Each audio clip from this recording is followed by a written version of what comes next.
Good morning, Rise and Freedom. I'm Austin Peterson. You're watching and listening to the Wake Up America show at wakeupamericashow.com. God, what is today? It's only Tuesday? Good God. This week feels like it's dragging. How about you? I'm just really excited for this weekend when we've got the first Cantina crew float trip. Are y'all excited about that? Meeting each other for the first time in real life? And it's great because I've been really upset about the fact that we've had a drought here in mid-Missouri pretty much all summer long, except for the last 2 weeks. For like the last 2 weeks, it's just been raining pretty much every single day, nonstop. So we should have a good float trip because Stephanie and I actually did a brief little run on the river that we're going to be going on with all of our friends here from the Cantina crew, all of the viewers of the Wake Up America show who are coming out to the Ozarks to join us. And it wasn't really a float so much as more of a damp walk. It was just a little bit dry. But hopefully with all the rains this last couple weeks, we're going to have a great float trip. I'm really excited to meet so many of you all. Aren't you excited? Yes, well, going to be a lot of fun. Can't wait to meet Quest Fanning in person for the first time. That's going to be great. We're looking forward to it. He's flying all the way from New York City. I think he's the one coming the farthest. We've got a lot of great content and news for you today. That mother effer is not real lady has been identified. And not only have we identified who she is a lot of people really wanted to know. Considering the fact she is smoking and crazy, which of course men love, crazy smoking hot chicks. Not only are we going to reveal who she is today, but we're also going to reveal that we have now found out who it was that she saw that was not real. And in fact, that mother effer was not real. I've got the video. We will play it in just a couple of minutes. After that, I've got video of the mark of the beast. Yes, liberal white ladies continue to sell our country out down the river. Hell No was trending this morning because of a liberal white lady doing liberal white lady things at Whole Foods. I've got the video for you today. It's the sign of the Antichrist, the mark of the beast. The only way for you to be saved from the wrath of God, of course, is to visit apforlibertyshop.com and stock up on Founding Flavors coffee. Only by purchasing my products can you be saved from the conspiracy theories that I will spin a yarn right here on the Wake Up America show. That's right. Buy my water filters and you won't have to worry about the gay frogs. At 7:30 this morning, Bill Maher and Riley Gaines sat down for an episode of his podcast. And Bill, this is an explicit show, by the way. If you didn't know, it's in the title. I think I forgot to post it on the title on Twitter that it's going to be an explicit show today. But you could guess from that mother effer is not real that we're going to hear some naughty words today on the Wake Up America show. And I know we've been having naughty words pretty much every day. And I know a lot of people don't like to start their day like that. So just a fair warning that these stories today are explicit. Riley Gaines was asked by Bill Maher about the size of Lia Thomas's. Yeah. How dare you? You know what I'm saying. So we'll play that clip. We'll talk about that a little bit later this morning at 7:30 a.m. It's going to be a great show. You don't want to miss this. At 8 o'clock this morning, we're going to talk to Camellia Peterson. Don't you wish your girlfriend was hot like she? Don't you wish your girlfriend was hot like she? CJ Peterson will be joining us this morning at 8 o'clock to talk about that mother effer is not real lady. Apparently, Camellia was not happy that that mother effer was not real lady was unmasked. But I think it has to do with the mental health angle on this one. But you know what? You can't be a smoking hot lady and going crazy on a plane and get the conspiracy theorists all cooked up and hot and bothered and ready to spread their Illuminati and without somebody finding out who she was. So it was kind of inevitable. At 8:30 this morning, Charles Katebi, I'm going to get this right, I promise. Charles Katebi from the Wall Street Journal is going to join us. So it'll be a kind of dirty show, kind of silly show, kind of raunchy show. And then at 8:35 this morning, we're going to talk to Charles Katebi from the Wall Street Journal about why we're paying hospital prices at our doctor's offices. Have you noticed this? So when you go in for a doctor's visit, you might as well just go to the hospital because you're paying as much money at the doctor's office As you would for a hospital visit. So yeah, it's gonna be fun. Amelia says all the stupid men came out with that reveal. LOL. So very true. And Stephanie, she's been wondering who this lady was for weeks because whenever a meme would come up, Stephanie is like, "Oh my God, who is this lady?" She couldn't believe that nobody had found her, but we have found her. We're about to talk about her in just a minute. If I can get rid of my hiccups. Oh my God. What's up, Mr. Liberty 1776? Nice to see you, brother. Still fighting for freedom here on the Wake Up America show. Economic freedom and personal liberty. Limited government is what we're all about here today. We're glad to have a fellow freedom fighter as well. Caleb Vanderfelds, thanks for the reminder about the need to go out and vote today. Here in Jefferson City, we're going to have a vote on property taxes. But here's my question for you, Caleb. I live out in the county, so remind me about this one. Is this a property tax increase in Jefferson City? Or is it also in Cole County? I would be curious to hear that one because I will go out and vote. But if the property tax is not on there, then obviously I'm gonna be a little miffed that I don't get to vote against it because I don't live in Jefferson City. I live in the city or in the country. Going to the country, gonna vote against the taxes. Good morning. The Onion Dip says, I like it when my morning show is marked with a 90s Mad Mother's explicit warning. Yes, thank you. We're all excited about it. Kermode Bear says he likes the gray frogs. You like the gray frogs? I like the gay frogs. Illumina Sussy, says the Onion Dip.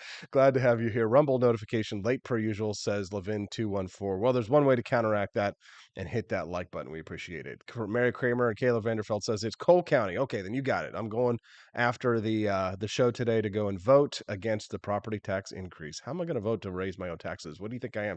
Some kind of masochist? All right. Well, we've got her. Ladies and gentlemen, we've got her. That mother effer lady is not real. Now we know who she is, but I think more important than who she is, we know who is not real. Here it is, revealed, the person or thing that is not real. But I am telling you right now, that motherfucker back there is not real. And you can sit on this plane and you can fucking die with them or not. I'm not going to. See?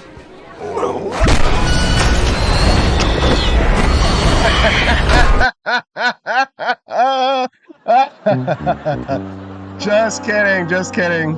But let's go back and watch the actual original video. That's obviously Scooby-Doo. It's not real, but I just like that video. Anyways, here's the actual video. Here we go.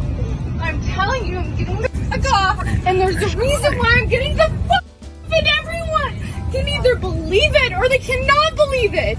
I don't give two but I am telling you right now, that mother back there is not real.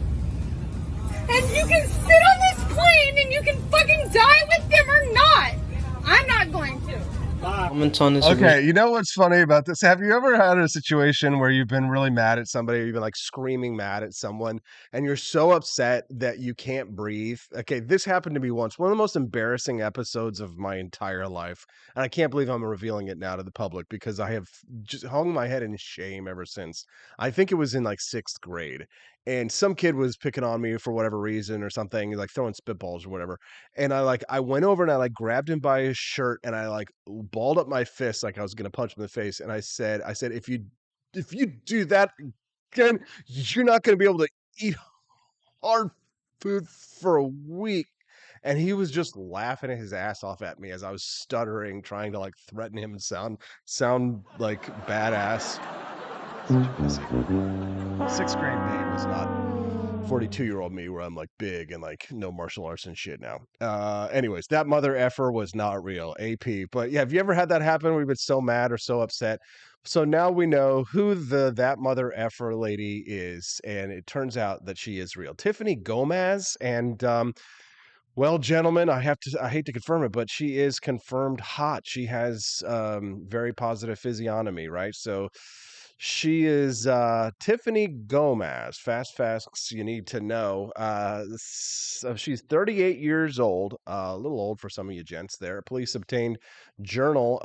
Bree A. Dale posted this to her Substack account and identified the woman as Gomez. So Bree A. Dale works for the Daily Wire.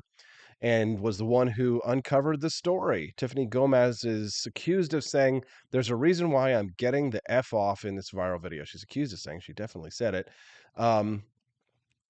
So the report says that the female passenger in the incident refused to speak to officers and left the area when they responded to a report of a disturbance in the airport. The report says Gomez appeared extremely distraught, crying and repeating that the flight was not safe and would not make it to Florida. Okay. And this is where I kind of don't like this lady. I know that like there's a lot of like horny conspiratards out there who are like, sit there on one hand, like just absolutely.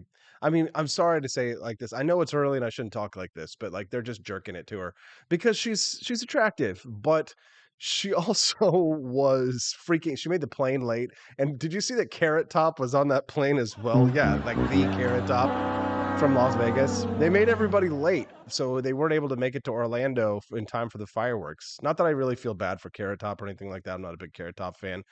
But we found out why it was that she was arguing with her family. Tiffany Gomez was arguing with her family over the fact that she had lost her AirPods or her earbuds, or she had said whatever those stupid things are that people stick in their ear. I don't know. I don't use those. I have to use over the ear AirPods or whatever. I have to use over the ear headsets, as you can see, because those things don't stick in my ears. I don't know if it's because I got too much earwax, I got too much grease or something like that in there. But what about you? I mean, I can't use the in the ear ones unless they're the Apple wired ones. They would actually stick in my ears, but they have to be wired. If they're the wireless or the ones that like, the ones that like actually poke into your ears and you have to like choose the size of those things. I effing hate those things. I can't use them. They always fall out. All Here's right, Carrot hi Top. everybody. Welcome back to a day in hell of flying. So we were on the airplane from Dallas to take off to Orlando, and some woman lost her marbles. I mean, literally was like screaming at the top of her lungs, like, fuck this, you guys are doomed. Get me off this fucking plane. So we're off the plane. She got her wish. We're deplaned off the plane, and now we're waiting in the lobby. The whole entire flight is waiting in the lobby because they're going to have to sweep the plane to check to see if there's anything. Yeah. I don't know. They're sweeping. I don't know if they send the bomb unit in, or they look like housekeepers went on. So they're going to. You know what it is a lot of these guys who are like, because she was obviously a thirst trap for conspiratards, as a lot of these guys are so horny and so desperate, they ain't got nothing else. So when they see a Tiffany like this, they go crazy over her, especially because she's nuts, but kind of nuts probably like they are. A lot of people were conspiracy theorizing that maybe she had seen the lizard people and they're like, oh my God, she sees the reptilians like me. But what I really loved about this, check this out. Somebody actually made a full-length painting of this event, which I actually think is probably the best thing to come out of this. But what's beautiful is all the people who appeared in this painting. Take a look at this. Hold on. They can either believe it or they cannot believe it. Look at this. I don't give two fucks. It's not a painting, actually. It looks like it's looks like colored pencils. But look at this. I got a mermaid. But I am telling Santa you Claus. right now, that motherfucker, Leprechaun. that motherfucker Unicorn. back there is Gnome. Reptile. Alien. Jackalope. not real. Did we get them all? No, there's Bigfoot. There's Bigfoot right back there, right? And you can either believe it or they cannot believe it. I don't give two fucks. But I am telling you right now, that motherfucker back there is not real. That right there has got to be the best part of that. What do you think about Tiffany? See, she reminds me of that video that went viral years ago where it was the Hot Crazy Matrix, and I'm pretty sure that in the Hot Crazy Matrix, I'm pretty sure like girls named Tiffany are in it. Hold on. Your redheads, your strippers, anyone named Tiffany. See, there you go. The Hot Crazy Matrix, a man's guide to women, right? The danger zone. See, Tiffany is in the danger zone. Above the crazy line. She's above a 5 hot. The danger zone. Right? You got to watch out, gentlemen. This is your redheads, your strippers. Redheads like my wife. Oh, God. If she's a libertarian, though, that takes her out of the danger zone and into the marriage zone, because my wife's name is Stephanie, which does sound a little bit like Tiffany, but she's not a Tiffany. Anyone named Tiffany. See? This is hairdressers. Hairdressers. This is where your car gets keyed. You get a bunny in the pot. Yeah. Your tires get slashed, and you wind up in jail. Right. Now, Now that we have some of the chart filled in, we got a couple more pieces to put in. But at this point, Right, here we go. See, so you got the no-go zone under 5 hot, right? You don't want, right? And then in terms of 1 to 10 crazy, you've got if she's between a 5 and an 8, but she's not named Tiffany, then that's the fun zone, right? When you get a girl who's between 5 and 8 hot, right? In terms of crazy, or excuse me, but I'm sorry, excuse me, hot. And then crazy up here, you can see 1 to 10 crazy. This is this is crazy over hot from what I understand here. understand something. This is not a static environment. This Right, is a it's true. situation where you have got to use this matrix over time to develop some reliable data. It's like a dope chart, okay?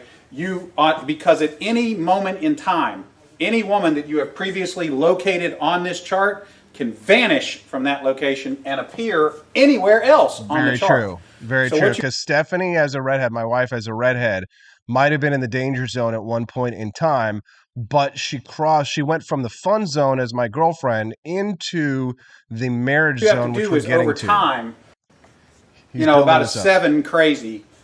This is your date zone. I'd put Steffi at like an 8. Like in terms of crazy, she's like 3 out of 10 because you can't. Yeah, she's definitely like Stay in the date zone indefinitely. These are women that you introduce to your friends and your family. Yes. They're good looking and they're reasonably not crazy most of the time. right. Okay, so you can stay here indefinitely. Now, Smoking hot and above an not 8 hot, crazy at all. and between about a 7 and a 5 crazy. Right, and what you notice about the crazy side of the chart is it starts at a 4 because all women are at least a 4 crazy, right? There's no such thing as a 1 through 3 crazy female. This is your wife zone. Right, there she is. That's where Okay. Steffi is. When you meet this girl, you should consider a long-term relationship. Correct. That's what I This did. zone is not scaled to size. So This is Steffi's about a 5 crazy right there. This is Yes. a representation and not an actual. This is not a pie chart showing you how many of these people are out there. This is simply a representation of what you're after. You want to be 5 to 7 crazy, above an 8 hot. Exactly. That's That's your where wife Steffi's zone, at, the wife okay? zone. Now, below a 5 crazy and above an 8 hot, this is your unicorn zone. These things don't exist. If you find a unicorn, please capture it safely, keep it alive. We'd like to study it and maybe look at how to replicate that, okay? So I was explaining this to a guy one time, and he said, wait a minute. I met this girl, and she's like smoking hot. She's like at least a 9, and she's chill. She's totally cool. She's like not even a 3 crazy. I said, you're telling me you've met a girl, she's a 9 hot, and she's like a 2 or a 3 crazy. He said, yeah, man, I like her a lot. I said, you should be careful. That's a dude. You're talking to a tranny. All right, when we get back, it's the mark of the beast, signs of the Antichrist that the white liberal ladies are bringing in. Well, Whole Foods, of course. Excuse me, I'm gonna get some water. I think I'm in big trouble after that segment. We'll be back with more on the Wake Up America Show at wakeupAmericaShow.com. Donald Trump, and I approve this message. Believe me, Austin Peterson is the best. He's got the greatest Wake Up America show I've ever seen. Whenever I tune in the mornings and watch the live stream, let me tell you, he has got the absolute best content. I love his guests. It's just a total blast to watch, and I highly endorse and recommend the Wake Up America show. It's terrific, believe me. Hello, my name is Kelvin. Welcome to Frenchy Bush. This is my Dee-Dee's website, and I've decided to speak to you with my real voice for the first time ever to tell you about how cool Frenchy Bush is. But I've decided that this is the perfect opportunity to share with you. Frenchy Bush is a good website. You should follow us on socials. If you like Frenchies or any kind of bulldogs, me and my new brother George are going to try to make your life more fun. Hello, I'm George. porch. My neck isn't really thick yet, but it will be. We are so glad you're here. Please ignore my floating eyeball. It helps me spot predators who might be approaching from the sides. Dee Dee made Frenchy bullshit to review things that he uses on me and my brother to tell you if it's good or bullshit. Take this collar, for example. Dee Dee really likes it. Dee Dee said it's really handy because us Frenchies got thick necks. Need something really tough. People think Frenchies are little, but if you look at us from below, you can see we are really pretty buff. Beefcake. Yes. Look at my creamy thighs and chest. Yes. You like that? Big brother, please focus. Frenchy Bullshit. Please follow us for more great content and read the Frenchy Bullshit blog for more fun and cool stuff.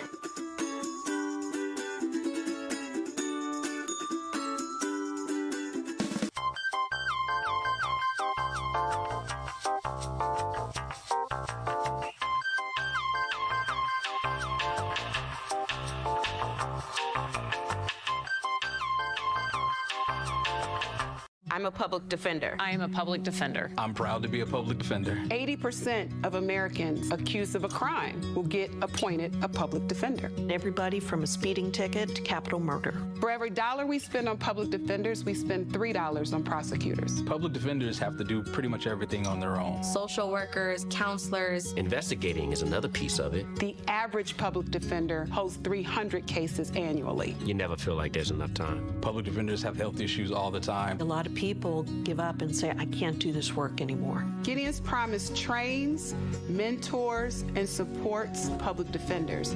There are a lot of people who say that they would not still be public defenders, but for Gideon's Promise. It's fueled me to continue on in this fight. Gideon's Promise has changed the face of public defense. People see us as troublemakers. Good trouble only. We don't make it easy. It should not be easy to take away someone's liberty.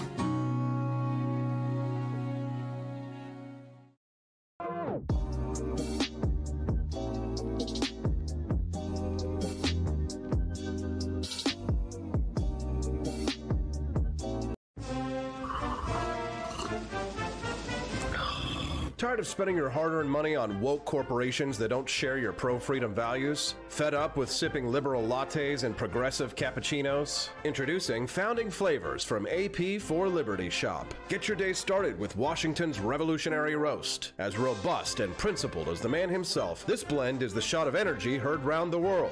Or maybe you want to taste the fervor of freedom with Adams's Patriotic Perk. It's as dynamic and balanced as the U.S. Constitution, sure to awaken your spirit of liberty. For the aficionados, we've got the Jeffersonian Java, a complex mix of flavors that speaks volumes about your refined tastes. And don't forget Betsy's Liberty Lullaby, our decaf option, crafted with the same care and dedication Betsy Ross put into our Star-Spangled Banner. This blend lets you enjoy the taste of freedom anytime without losing sleep. No woke beans here, folks. Just pure, patriotic, pro-freedom flavors brewed with love for liberty. So why compromise your principles for a cup of coffee? Stand up for your values, perk up your patriotism, and start your day the American way. Get your Founding Flavors at apforlibertyshop.com.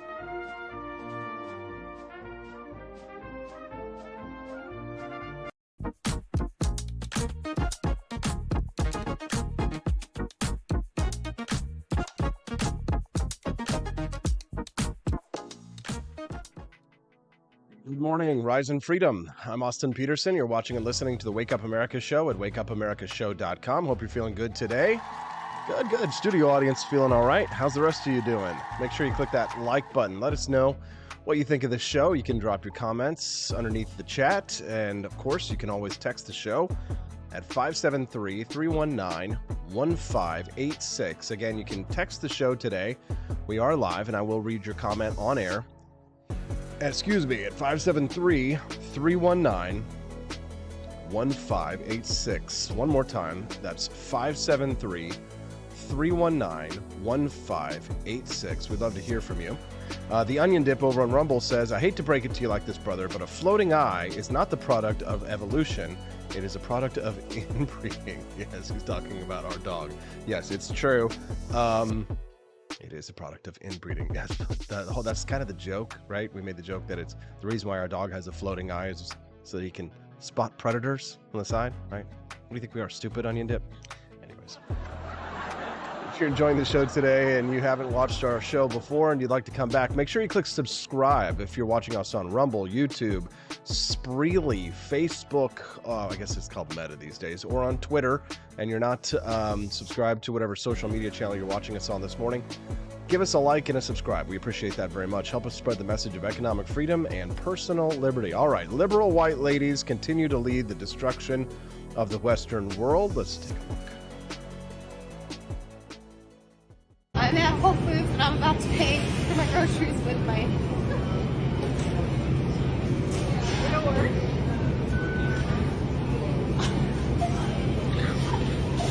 That's the coolest thing ever. I'm at Whole Foods and I'm about to pay for my groceries with my... Oh my God. And of course she's so mid. Liberalism is just... liberalism exists for mids. I'm at Whole Foods. I'm at Whole Foods and I'm about to pay for my groceries, with my hands.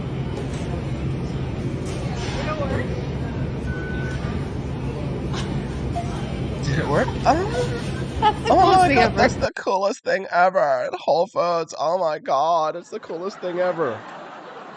Meanwhile, all the Christians out there who read the Left Behind novels and have been and are like big into end times prophecy be like, God!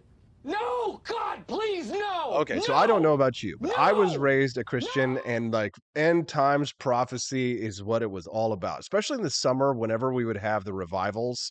I don't know if you've ever been to a Southern Baptist revival tent or like where they do like the revivals in the summer, but man, those are pretty fun actually. But a lot of it is like fire and brimstone or you're going to hell. I wish I could remember the name of the song that one of these preachers played for us as kids when we were in Sunday school for one of the like church revivals of the summer. You would have like the kids part and then you'd have like adults, you'd break away just like you would like on normal Sundays. But it was always like bigger, more bombastic, and it was really focused on getting people to accept Jesus Christ and as your Lord and Savior, and therefore you'll be saved and go to heaven. But I remember, and whenever they would talk about the end times prophecies, they would always talk about the mark of the beast. And this is what my mother and my grandparents and all of the people who were at the revivals would talk about, because when you were in church on Sunday, normally what would happen is if you're not a fundamentalist or you're not like a Protestant, then this will be new to you. If you are a fundamentalist or a Protestant or were raised in that tradition, this isn't new to you, right? So I know like Sarah Palacios and many others who watch the show are like Catholics or like me, agnostics, and may not have experienced this. But in church on Sundays, typically it's, I would say, more milquetoast, right? But it's a little bit less in your face with the Lord. But on the Southern Baptist fundamentalist revivals in the summer, it is in your face with the big orange taste, and you will taste the Lord. And so a lot of it is focused on fire and brimstone. And I wish I could remember whatever this song was, but it was a song that showed a battle between Jesus and Satan, and it was like in the form of a boxing match. And it was like at one point Satan defeats Christ because that's when Christ is crucified, and it's like he's down but he's not out, right? So they're like doing this countdown, and I remember like the pastor was like doing this whole countdown of like 1, 10, 9, it's like Jesus is out, he's been knocked out by Satan, and then like he comes back and then he beats Satan, and it's this whole song about this and stuff like that. And I just found it, I mean, it was ridiculous, but it's also very entertaining. And that's what revivals are supposed to be. They're part church, part entertainment, which was always fun. And it sucked when you did it outside in the summer because it was always so hot, but it was so entertaining that you didn't care. And a lot of the discussion was around Revelations and the end time. And I remember, do you know those little Jack Chick tracks? Have you ever seen these? Those are those little tracks. They would usually leave them at Burger King in my town. I don't know like if you ever saw them, but if you missed out on them, you can look them up online. They're pretty funny. But they're always like they're like, you will go to hell, and Satan is always deceiving people and convincing them to do drugs or alcohol and drive and engage in sex with loose women, and it's very fire and brimstone focused. But in those Jack Chick tracks, and I'm pretty sure in a lot of the summer revival tents, they would talk about the end times prophecy, and the end times prophecies would always be, even though it's not like biblical necessarily, they call it the mark of the beast. But the way that it's interpreted by modern fundamentalists is to see it as you will get a microchip in your hand. And when you get the microchip in your hand, that is going to be how you will be able to pay. And when you buy your thanks Andy Opperman, by the way, for the coffee purchase. We appreciate that very much. Cha-ching, cha-ching. Thanks, bro. Hope you're enjoying it. Looks like you are. You must be loving it. Yeah, those are my two favorites as well. But the electronic microchip in your hand to buy or sell was the mark of the beast. And that my mom used to scare the crap out of us with that stuff when we were kids, because she was really into the end times prophecy, which was interesting because she was a Methodist, and like the Baptists were always a little bit more like raging on the end times. But mom was really into that kind of stuff, and she would read all the books about the end times and the prophecies of the dark Lord would come and the Antichrist. And here it is. It's happening just as my mom would say. She's looking down on me from heaven right now, and she's like, "Oh, Austin, you better get right with the Lord. Here it is, the sign of the end times." And of course, she is the Antichrist. If there's going to be an Antichrist, it's definitely going to be a chick. I'm at Whole Foods and I'm about to pay for my groceries with my... It'll work.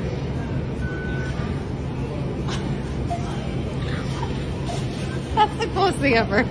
I'm at Whole Foods and I'm about to pay for my groceries with my... It'll work.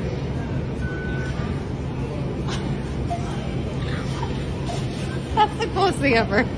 I'm at... That is the coolest thing ever. Oh, yeah? What do you celebrate the Antichrist? I hate the Antichrist. I hate the Antichrist. I hate the Antichrist. No, the power of Christ compels you. Blue Trike is saying, I think that song is from Carmen. Are you sure? All right.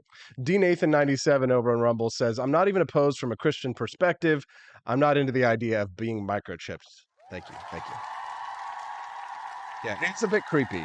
Think I'll skip that one. But anyways, you can now scan your palm to pay. That's right, at over 500 Amazon-owned Whole Foods Market stores in the country. Amazon One was launched in 2020. It uses palm recognition technology for identification, payment, and loyalty rewards. There is no need for a wallet or phone, and Prime members can link their Amazon One profile to their account to receive savings and rewards, Amazon said. Now, here's the thing. In part of the end times prophecy, the idea was that if you did not take the mark of the beast, then you would not be able to transact, right? That was how the Antichrist and Satan and his minions was going to control the world, was to control our ability to buy or sell by having the mark of the beast. Now, while that might sound ridiculous, let's consider the fact that Amazon, if you remember, was it just like a month and a half ago, shut down somebody's home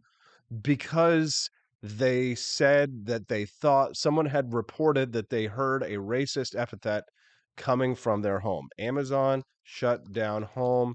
Let me find this story. Here it is. Amazon shuts down customers' smart home devices after delivery drivers' false racism claim. Okay, so think about this. We live in a world where this white liberal lady is trying to pay. She's paying for her groceries, right? Her necessities, with a microchip that is in her palm.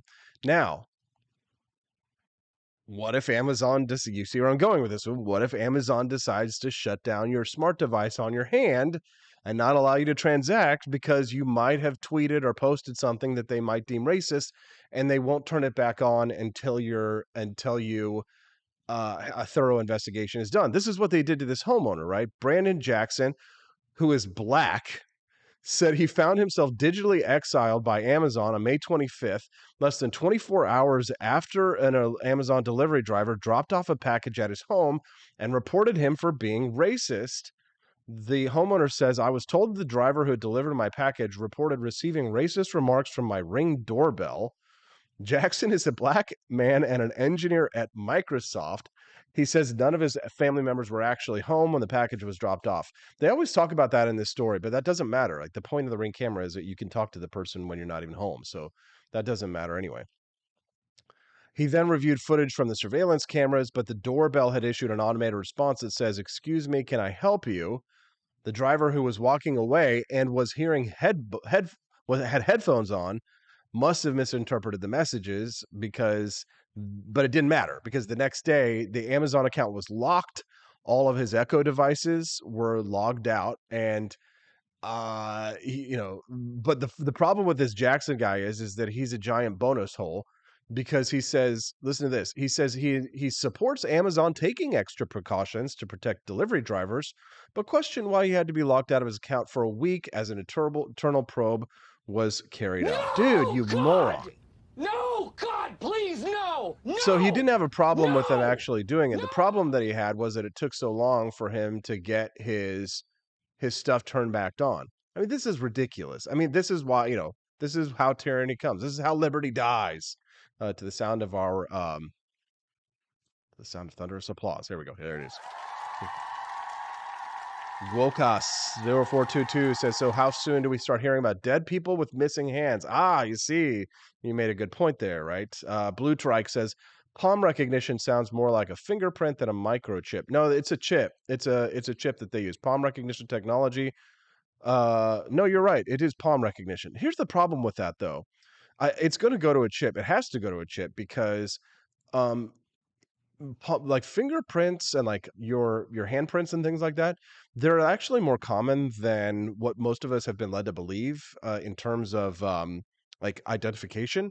I forget where I read this just recently, but it's a big story with police identification, because they say, oh, no two fingerprints are alike. That's actually not true.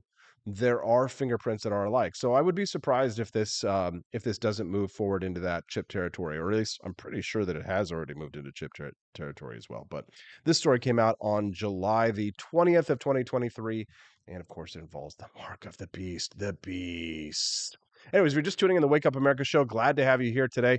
Click that like button and subscribe to the channel if you're enjoying the content that you see this morning. You can text the show with your opinion on things and make sure that it's read at 573-319-1586. Again, the show's text line is 573-319-1586. Elizabeth Press says it does not have to be a chip. Palms are unique like irises. That's actually not true. That's been debunked. There are a lot of palms and fingerprints that are the same, which is why police agencies have moved away from fingerprint technology and into DNA. Satan foiled us again, says Elizabeth. Very true. Good morning, Burnt Toast Space Girlfriend. Nice to see you. Lovely lady. Quest Fanning, in talking about that Amazon driver, says that, or the driver is a liar, like most race baiters. Probably true. I agree with you, Quest. No, couldn't be. No one ever lies. No one ever lies about racism. Quest says, I prefer the security of NFC wireless transactions having unique info for each interaction, so the info cave can't be used again if stolen. Not quite sure what you're trying to say there. Let's see. Tiffany Gomez. What else do we have on the show today? Camellia Peterson will be joining us this morning at 8 o'clock to talk about that mother effer is not real lady. But turns out that she actually is real. My next segment here that we're going to talk about, Bill Maher. Now this is why there's an explicit label on the Wake Up America show title for today, because of this discussion between Bill Maher and Riley Gaines, where they were discussing the swimmer Lia Thomas. And I mean, Bill Maher like notably smokes weed during these interviews, so maybe that's kind of why he went to this territory. But it's just a little bit of an FYI, heads up. This is pretty explicit stuff. So this is Bill Maher talking to Riley Gaines about trans athlete Lia Thomas. Take a listen. The people who don't know who Lia Thomas is, I do, because I've read about her. She is the trans swimmer who beat you. We tied. I did not get beat. I get called. No, beat you in the locker room with her big cock. There we go. In that case. How big is her cock? Well, You've seen her cock, right? We all did. Well, how big is it? I mean, what kind of a cock is it? Describe her cock. Let's see. Well, I don't want to see it. I just wanted to hear it described. Well, if I had to see it, you have to hear it. First of all, this is a 6'4" man, right? Well, a trans woman. A male. Okay, this is what she would claim, and she does go through life as a woman, correct? Like, a woman with male parts. Yeah, right. I know. I'm just trying to paint the portrait. Okay, wait, I'll be frank let here. her, Bill. I don't use she, her pronouns when referring to Thomas, and I call it a male. I think even using the term trans woman is giving Thomas some of our language as women. And I think trans woman is a subset of male. I do not believe trans women are women. That's Riley Gaines there. They had a really interesting discussion on his podcast. We've got some more. Take a listen. It's hard to tell satire versus not satire anymore. It is. Take what we went through, for example. I would have thought when the NCAA said Lia Thomas could compete with the women, I would have thought they were in on the joke. No, wait. But they are the joke. The NCAA is the joke. Lia Thomas is the joke. Okay, let's back up for the people who don't know who Lia Thomas is. She is the trans swimmer who beat you. Yeah. Really great discussion on his podcast between him and Riley Gaines. I found this other clip that surfaced, and this actually came out years ago. This is Bill Maher, and he is having a conversation with Dennis Prager. Everybody knows who Dennis Prager is, right? The conservative, California conservative, host PragerU, has a really big following online.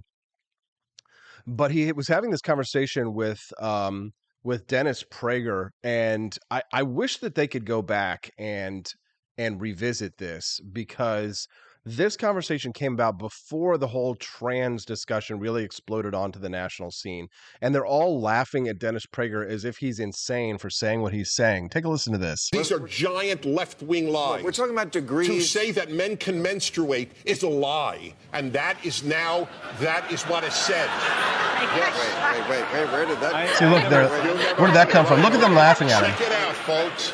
It reminds me a little bit of that clip when, what's her name? Anne, God dang, what's her name? The one who loved Trump before she hated him now. Anyways, remember when she was on Bill Maher and she said that who did she think will be the next president of the United States? And she said Donald Trump, and everybody in the audience was laughing at her. This is Dennis Prager saying this before the trans trend had taken over, talking about the lie that a man can menstruate, and that they're laughing at him. They think this is ridiculous.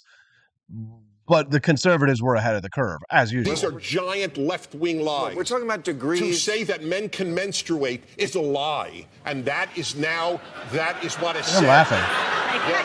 Wait, where did that You'll never heard of it. Okay, check it out, folks. Check it out. Anyone who says a man cannot menstruate is considered transphobic. I missed this whole story. Yeah, you did. Didn't you, Bill? Where are you getting this? Just Google it. Can men menstruate? Who is saying this? You're talking about a very small percentage. Oh, really? Then how do you allow men, biological men, to run against women in the races in Connecticut and set all the high school records? Okay, but that's... they're called men. No. The Nation magazine said they're women. Okay, but I would agree with you on that. The way you framed it is nonsense. I framed it perfectly accurately. No, you didn't. What you're talking about is, yes, someone who is transgendered, was a man, now claims to be a woman, is a woman, okay, is beating the dog shit out of other women in the race because, of course, they have more muscle mass. And even Martina Navratilova came out and said, this is ridiculous. You might as well not have women's sport. This is a far cry from saying men can menstruate. I agree. But that's not where anyone went with that, but you. Not true. Okay. At the University of Berkeley men's room, tampons are given out. Check it out. They're laughing. They're laughing. UC Berkeley men's rooms have tampon dispensers. Would you say, that's Dennis, probably because men are pussy whipped and their girlfriend said, "Go get me a tampon." That's why. That's a much more logical. Okay, all right. See, they're trying to act as if he's stupid or if he's crazy or if he's weird, but in reality, Dennis Prager was calling it before it happened. That's right. Want an engaging website to boost your business? Sorry about that. Hit the commercial button a little too early. When we get back on the Wake Up America show, we've got more great content for you. DeSantis spars with NBC reporter on late-term abortion, as well as whether or not Donald Trump actually lost the last election. What do you think Ron DeSantis said? We'll talk about that. And then we got Camellia Peterson, CJ, coming up at 8 on the Wake Up America show at wakeupAmericaShow.com. Want an engaging website to boost your business? You're just a click away from 5-star Fiverr talent. Hundreds of freelancer skills like web design. Head to Fiverr.com today and get something started. American conservatism is distinct, like America is distinct from the United Kingdom. American conservatism's roots comes out of the Wild West, out of pioneerism. The difference between American conservatives and European conservatives is that Americans are cowboys. We are that God, guns, gold, and girls. It's wild here, and we should stay that way. We shouldn't allow a European version of conservatism to come and infect us here. We like it wide open spaces here, deep in the heart of Texas and all that.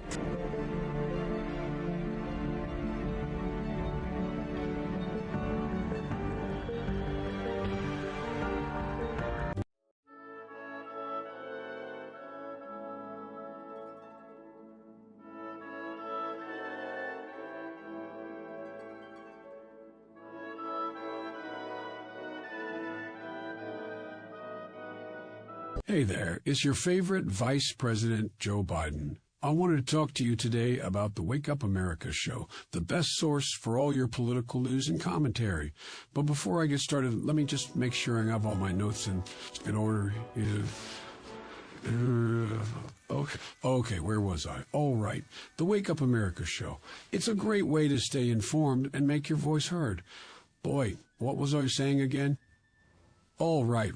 The Wake Up America show. It's important that we all stay engaged and knowledgeable about what's going on in our country and, the thing. But hold on, where was I going with all this? Oh, yeah. The Wake Up America show. It's a fantastic resource. And if you really want to make a difference, man, you can sign up to be a monthly donor at wakeupAmericaShow.com/support. Now, where was I? Oh, that's right, the Wake Up America show. So if you want to stay woke and support a great cause, head on over to wakeupAmericaShow.com/support and sign up to be a monthly donor today. And if you're feeling generous, you can even give a donation in my name. Thanks for listening, and keep on keeping on, America. Come on, man.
George. Thank you for watching the Wake Up America show with my dad. Today, I'd like to share with you 3 reasons why you should visit Dad's online store at apforlibertyshop.com. Number 1. You can get exclusive freedom-loving merch designed by AP himself, or me mum, Steffi. Liberty Laura has made some designs as well, and blimey, they are great! Number 2. Most of these products are so wicked that they aren't even allowed to be advertised on Facebook or Instagram. Modern machine guns and a proper keychain. Plus, our Grover Cleveland t-shirt is so spicy apparently that leftists on Facebook specifically banned it from appearing on the website. Number 3. You're supporting liberty lovers just like you. Spend your money where you earn it, and you help me Pops build a community that supports what you believe. Bloody hell! This commercial is running too long. Gotta run. Bye now. Don't forget to visit apforlibertyshop.com. That's apforlibertyshop.com.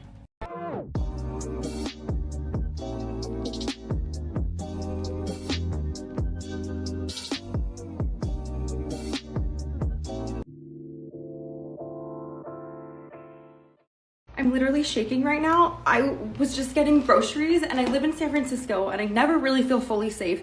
If you live in San Francisco, I'm sure you know what I'm talking about. And I just got groceries. I'm walking out of the store, and this guy is walking past me and says, "Move, you stupid bitch," and he spits in my face. Spits all over my face. And then I say, excuse me, did you just spit in my face? And he says, move or I'll rape you. There's also people everywhere and everyone's just walking by because they're like, I can't handle something else in San Francisco. It's always something else. I don't even know why I'm posting this. If you live in San Francisco, do you feel this way all the time? I don't feel safe, ever. I literally never feel safe. It's better when it's daylight. But nighttime, no, not leaving my house. A few moments before this video. Oh, shoot. To a 4th of July party today to meet the guy I'm seeing, his friends. I'm not very patriotic. And they said, wear red, white, and blue. And I don't have anything red, white, and blue. But I have something red, so I'm gonna wear it. Before you freak out, it says, made you look, Black Lives Matter. So obviously, we'll be wearing this to the party. And they're from Ohio, most of his friends, so they're probably Republican, so wish me luck. Good luck. A few moments later. I'm literally shaking right now. I was just getting groceries and I live in San Francisco and I never really feel fully safe. If you live in San Francisco, I'm sure you know what I'm talking about. And I just got groceries. I'm walking out of the store and this guy is walking past me and says, move, you stupid bitch. And he spits in my face, spits all over my face. And then I say, excuse me, did you just spit in my face? And he says, move or I'll rape you. There's also people everywhere and everyone's just walking by because they're like, I can't handle something else in San Francisco. It's always something else. I don't even know why I'm posting this. If you live in San Francisco, do you feel this way all the time? I don't feel safe, ever. I literally never feel safe. A few moments earlier. I'm literally shaking right now. Austin, get your crap together. So I'm going to a 4th of July party today to meet the guy I'm seeing, his friends. I'm not very patriotic. And they said, wear red, white, and blue. And I don't have anything red, white, and blue. But I have something red, so I'm gonna wear it. Before you freak out, it says, made you look, Black Lives Matter. So obviously, we'll be wearing this to the party. Obviously, we'll be wearing this party, and I'm not very patriotic. A few moments later. I'm literally shaking right now. I was just getting groceries and I live in San Francisco and I never really feel fully safe. If you live in San Francisco, What more really needs to be said? I mean, is there something more that I could add to this? The downfall of society and civilization. I think my buddy Namrock, who I pulled this account from, he has the best meme that probably explains this better than I ever could with commentary. Here it is. Leftist white women leading society into a dystopian hellscape. When we get back, a right-wing woman who's leading society into a utopian heavenscape. Camelia Peterson is going to be joining us here, and she's fighting it back, taking back the women's folks for liberty on the Wake Up America show at wakeupAmericaShow.com.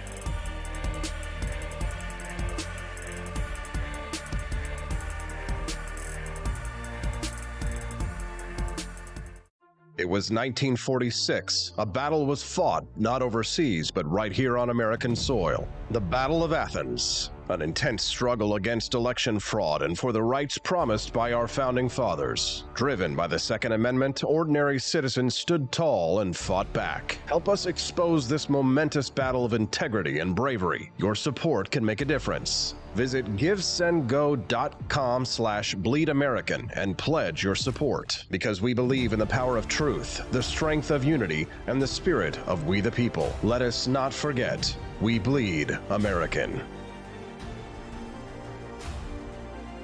Fire.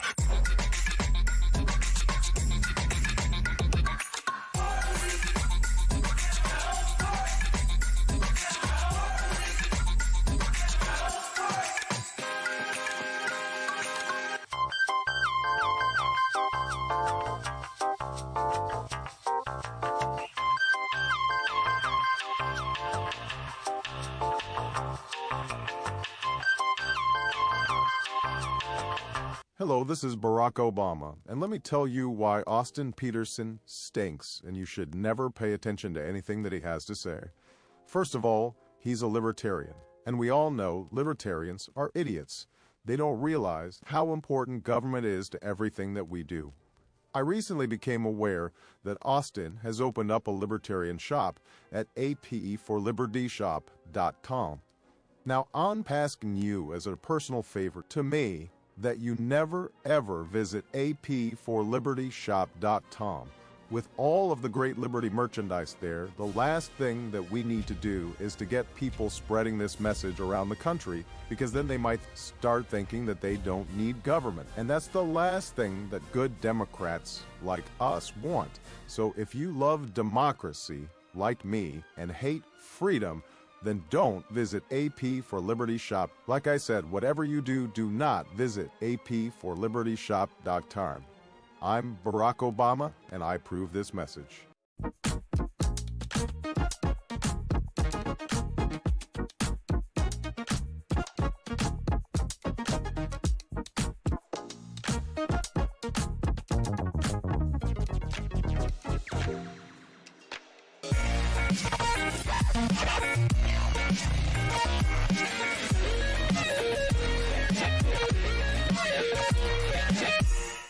When I was in foster care, I never knew when I would have to move, so I always had my suitcase ready to go. Then one day, I was adopted. My new parents opened their hearts and home to me. My parents cook my favorite breakfast for me every morning. My parents take me on trips I never thought I would go on. They gave me a home and an even better reason to use that suitcase. My parents aren't perfect, but they're perfect for me. I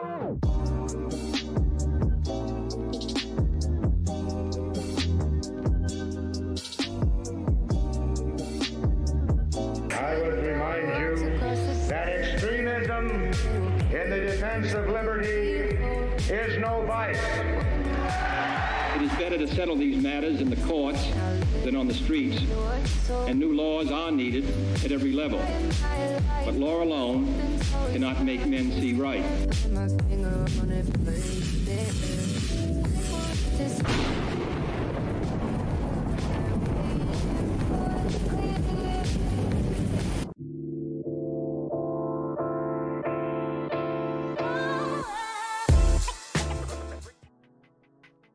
Good morning, Rise and Freedom. I'm Austin Peterson. You're watching and listening to the Wake Up America show at wakeupAmericaShow.com. Glad to have you here. Make sure you click that like button and subscribe to the channel if you're in a good mood today. We'd love to hear from you. Send us a text, 573-319-1586. Here's what I recommend you do. Just program that number into your cell phone, so that way whenever you watch the show, you can just text in at any time. Say, hey, Austin, I love this story, and here's something else. Or, Austin, you were wrong about this. Or, Austin, I hate this. Love, hate, whatever, any interactions. We just love to hear from you, no matter what. All right, that mother effer is real.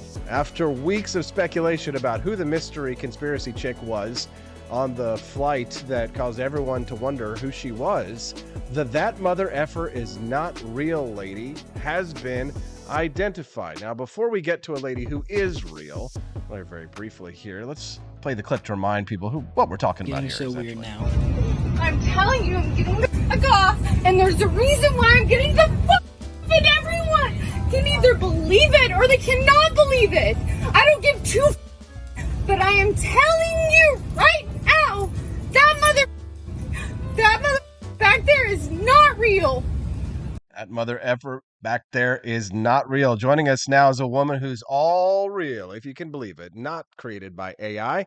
She's the lovely Camelia Peterson. Hey, CJ, how you doing? Good morning. Are we sure? Let's just start right off with the fact that you actually were not happy that they revealed her identity. Why? Yeah, well, I mean, if you think about it now, you can't do anything in public without somebody recording you and it going on the internet and it going viral. There is nobody can make a mistake anymore. And so when you think about whatever it was that she had going on there, I mean, somebody said, oh, she'd been drinking. Okay, well, drinking doesn't explain that much of that kind of behavior, that sounds a little bit more like mental illness, even if, I mean, could have been something very temporary, but, that has a very real world impact on her. It has an impact on her job, on her life, on what she does. And so I was kind of hoping that they wouldn't, for her sake, identify her publicly. It was inevitable, right? Just like you say, there's no way that people were going to let that happen because everybody wanted to know who she was. Why do you think everybody was so fascinated by this story? Well, I think I mean, first of all, everybody really wanted to know what it was she saw. I mean, Right. Yeah. and the fact that she is attractive, and so that took off, and it just was, I think, a perfect storm of things, and just the mystery of it, and it was kind of like too much. Is too much to believe, right? Well, it's funny too because it had a celebrity angle because Carrot Top was on the plane and like did a video later. And then did you see that? I did today. I totally did not know that until today. Yeah, Carrot Top was on the plane and he did a reaction video because he was mad that they had delayed the flight because it was on the 4th of July and everybody was trying to get from Dallas to Orlando in order to see some fireworks or go to whatever party it was that they had set up. So she delayed the flight. So, and then there were like multiple videos of people who were on the plane who claimed that they were there. And we didn't know if they were actually on the plane or not. Some people were obviously lying and saying that they saw what she saw. Other people were just making up, just making up yarns trying to get attention. But then we found out today, now that we know who she is, we know the backstory of what it was that had upset her. And it Right. turns out it was something so mundane. She was in a fight with her family members over somebody had stolen her AirPods or whatever, like her Yeah, headphones.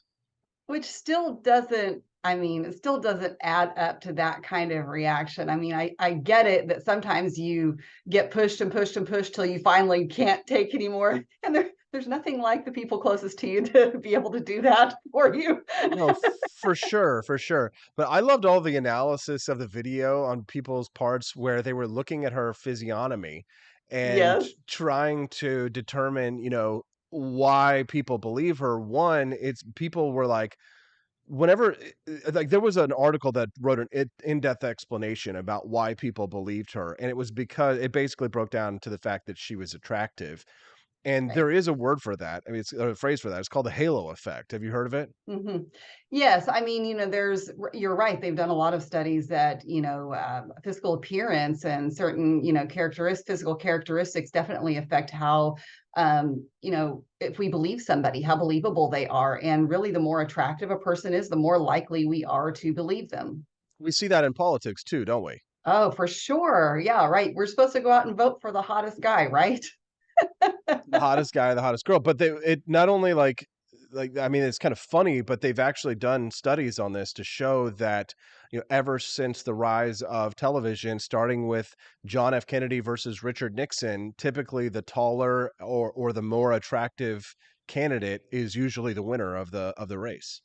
Okay, and I get that, but if that's the case, how in the world did we end up with Donald Trump and Joe Biden Oh, wait a and minute now. Kamala Harris? Be objective, Camellia. Like Donald Trump is a much more attractive man than Joe Biden is by any measure. Well, okay, but if we go What do back you to mean, the well, primary, no okay? Like, way. why are you trying to act as if like that's something ridiculous to say? It's not, but I'm just saying, Trump had to get through the primary first, and how in the world did that happen? Dude, Although he I was going think up against Blando Rubio.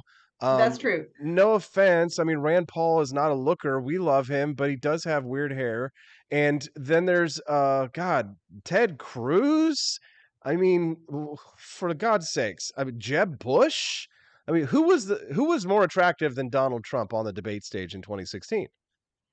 Uh, I mean, I would say Marco Rubio is more attractive than Marco Donald Trump. Rubio, dude, Yeah, he's I got know, that like, wide but set eyes. I He's know, I'm just saying, but here's the thing, I think with Trump, we are way off base here.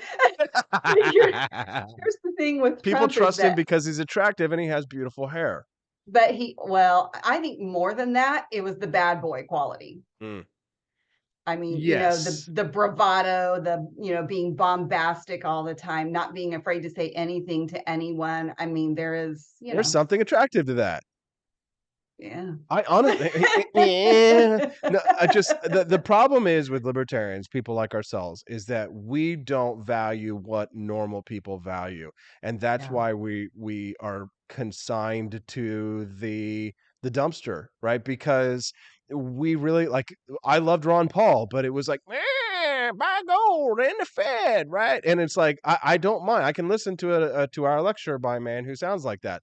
But Right. frankly, one of the reasons why Robert F. Kennedy Jr. is never going to be president of the United States is because he sounds like an insane person. I mean, not just what he actually says a lot of times, which is absolutely bonkers, but he sounds like a bonkers individual. And most people just aren't going to go for that. People who like him don't care about that kind of stuff. But that's because they prioritize things like vaccines or, war or other issues before they prioritize how somebody sounds. But that's how most people are. Sure. And I think that this is, this thing with Tiffany and the fact that she's been revealed. Which, by the way, she's a successful woman, lives in Yes. a $2 million home. Mhm. But the thing is that social media, I think, is going to be the test for humanity. Will we listen to the better angels of our nature or the devil? Because when the people were responding, and especially when we're talking about the hot crazy matrix, which, by the way, that whole video is hilarious. I always like that, it's funny. But the men that were responding on Twitter, when I made my comment about, kind of wishing she, hadn't been revealed and kind of the ramifications of that for her, one of the guys that responded was like, "Oh, don't worry, she'll be okay. There's, a million guys waiting to take care of her." And I'm like, I didn't say anything, but really the temptation was like, are you a moron or do you just like tweet like one? Well, here's the thing. There's a lot of thirsty conspiracy dudes out there, right? And they're having a hard time finding a lady that's just like them. So when they have a girl who like displays some kind of qualities that, might indicate that not only does she have, ginormous bosoms, but she might be into the lizard people. I mean, they're all over that kind of stuff. And you see that it's kind of, what you might call them is conspiracy simps. There we go. I just Okay, coined a coined new a new word term. today. Okay, there you go. Conspiracy simps. I like it. I want credit for it, damn it. If you're just tuning into Okay. the Wake Up America show, good morning. I'm your host, Austin Peterson. We're glad to have you here. I'm speaking to my friend, Camelia Peterson. We are of no relation. She's joining us now. We're talking about the outing of Tiffany. She is that mother effer is not real lady. It turns out that she was just arguing with her family members over somebody who might have stolen her AirPods, and then it just became a whole big fiasco. And then people thought that she was seeing lizard people, but she wasn't really. Not conspira dudes, burnt toast space girlfriend, conspira simps. That's what we're talking Yes. about. Yes. Camelia, let's move on to another topic. Vivek Ramaswamy overtakes Ron DeSantis for second place behind Donald Trump. Your reaction? So I was a little surprised to hear that. I was digging around and I do see, where there have been some polls that say that a lot of polls still don't. I think it's very significant that he's within the margin of error of DeSantis for sure, one way or the other. And so a lot of people said, "Oh, I really like Vivek Ramaswamy and I like what he says, but he has no chance." Agreed. So I don't know, maybe they also still have Trump really far ahead of DeSantis. And I don't know, you kind of look at the pattern in all of the polls, I guess, to sort of read the tea leaves, but it's just that it's like reading tea leaves because there was one poll everybody's talking about the other day and they're like, "Oh, look at all this and how far Trump is ahead and DeSantis is losing ground and whatever." And then you look at their sample size and it's like 350 people. And like, Yeah. where did that sample come from? Because there's a lot of regional differences, urban, rural. I mean, there's just so many factors that it's hard to know what to believe. And I can tell you, when we've been knocking doors with AFP in Iowa, and I was surprised this last time. I've had some people bring up Ramaswamy, maybe just a very few times, but last time, and maybe because he's been running ads or something, I don't know, but more people brought up Tim Scott than I've ever heard before, which was a little bit surprising. But I was listening to an interview that Barry Weiss did with Ramaswamy just the other day, and super interesting. And I liked a lot of the things that he had to say. I think it's worth a listen. It's pretty good insight into how he thinks on things. But on the other hand, in fact, one of the things I really liked that he said, and this is just kind of, because they would ask him, of course, about Trump, because I thought one of the really stupid things that he did here not too long ago was that he called for all of the candidates to come to this rally in support of Trump. Like, why would you do that? Vivek That's did really that. weird. Right, unless you're running for VP or something, that's weird. But he says he's not. But when she asked him about Trump and character, and he said that he doesn't think he has TDS, and he liked a lot of Trump's policies.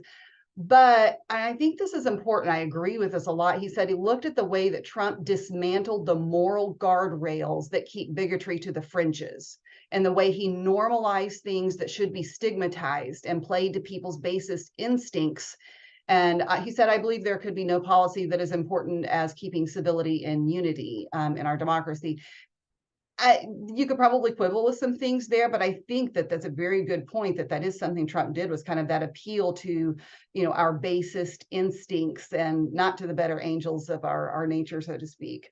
But, he, at the same time, though, Ramaswamy's got some things. He just came out and he's said something really dumb about Juneteenth. Like, he'd celebrated Juneteenth, and now he came out and was saying that, like, kind of saying, why do we, it's kind of like, why do we really need to celebrate this holiday? And he said something like, he only really goes with, the time-tested traditional holidays, which for a really smart guy is a really dumb thing to say. But why is it dumb? It probably plays really well with the people that he's trying to get votes from. I mean, he is running a Sure. Republican primary, so you got to have like a little bit of racism. If you don't do at least a little Oh bit of my racism, you're not gosh. winning. I'll never forget when I went to the Trump rally in St. Louis or something like that. I was sitting down. I was like introducing myself when I was running for office, and I was some lady who was sitting down. I was just shaking people's hands and stuff. And I shit you not, Camelia. She goes, "It's nice to be around all white people." It's just like, oh, okay, that's a lot. I was like, oh well, that's this is how you win a Republican primary. And I'm like, I don't remember what I said to her and stuff like that, but I just remember thinking to myself, yeah, if you want to win a Republican primary, there's got to be at least a little bit, at least some casual racism. Just kidding. If you're just tuning into the Wake Up America show, I'm Austin Peterson. We're glad to have you here on the show. I'm speaking to my friend Camelia Peterson. We are not related, though. We are good friends. We're talking a little bit about Vivek Ramaswamy overtaking Ron DeSantis. But I mean, here's the thing. DeSantis's campaign, like the guy, think he'd be a good president, might vote for him. Lackluster, Camelia. It's limp noodle. He's the Gary Johnson of this campaign, and might win, but not getting any fire in the belly from the base. Well, I was going to say, if he wins, it will probably be in spite of himself. Maybe not because of himself. It's just, they've done a reset. We will see how well that works. They fired several people, and probably, I think, with good cause. Debates are coming up on the 23rd. I think that'll probably be pretty telling as far as how they interact with each other. Of course, Trump is not going to be there. There's no reason for him to be there. There's nothing to his advantage in doing so. Well, that's what winners do. Winners don't show up to the Right. debates. If they know that they're in the lead, they have no incentive to show up to the debate. You can't force somebody to debate. I mean, it's a smart move on his part, right? I think so, although it certainly it'll be interesting to see what the people who are there do, if they will go after each other or if they will all go after him. Because they do have kind of a platform to take their shots at Trump without him being, right there in the room to defend himself. And why wouldn't you do that?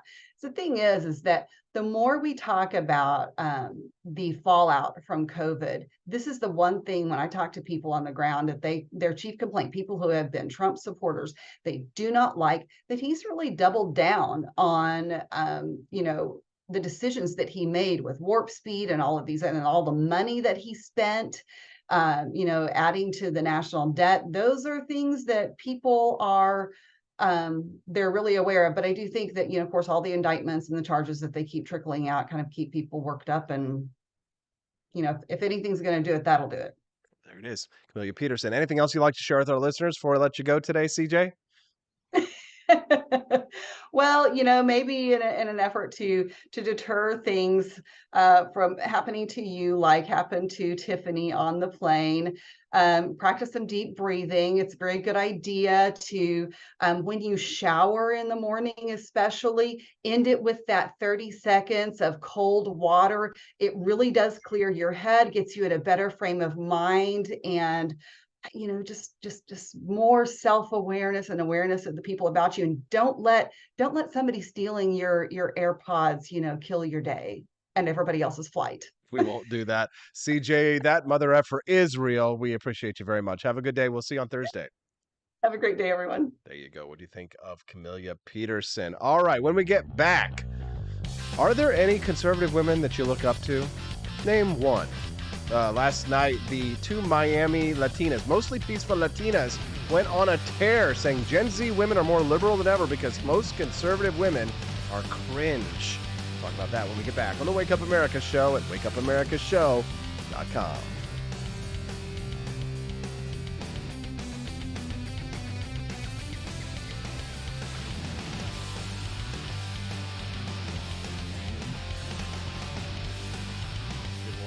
Cantina crew, this is Elon Musk, the CEO of Twitter, and I just want to say thank you for watching the Wake Up America show. I've decided that Austin Peterson will be the new CEO of Twitter.com, effective immediately. First thing to do, though, is I've got to go and blast off into space.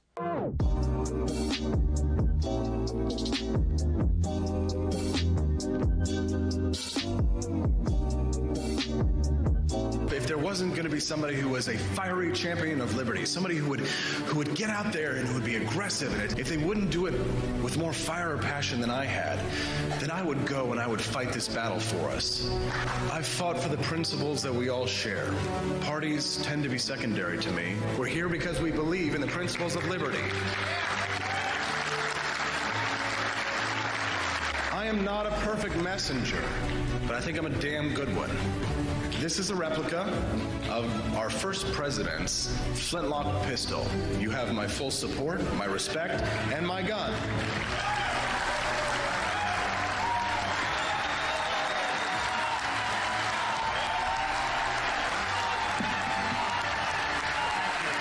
I think that the heart of my philosophy is much more libertarianism than well, that's the fashionable word these days, I guess. A conservative is no longer just that. He's a libertarian and always has been.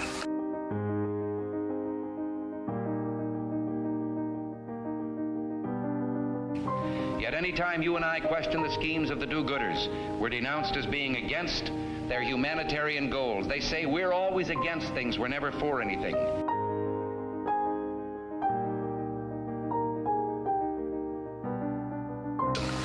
What is fascism? Fascism is private ownership, private enterprise, but total government control and regulation.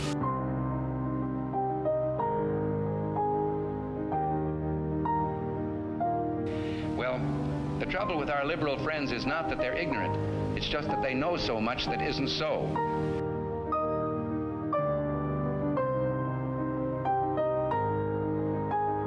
If we lose freedom here, there's no place to escape to. This is the last stand on earth.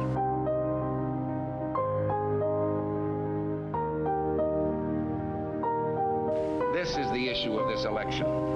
Whether we believe in our capacity for self-government or whether we abandon the American Revolution and confess that a little intellectual elite in a far distant capital can plan our lives for us better than we can plan them ourselves.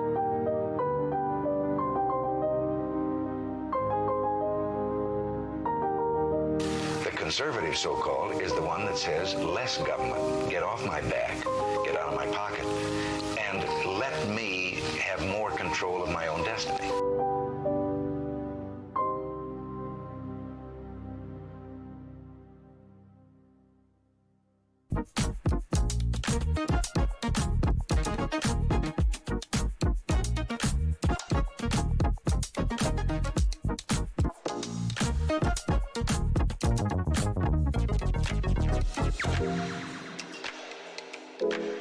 happen if I had to pick up the phone, call 911 for one of my family members or one of my neighbors? What would I do if no one was on the other end to respond?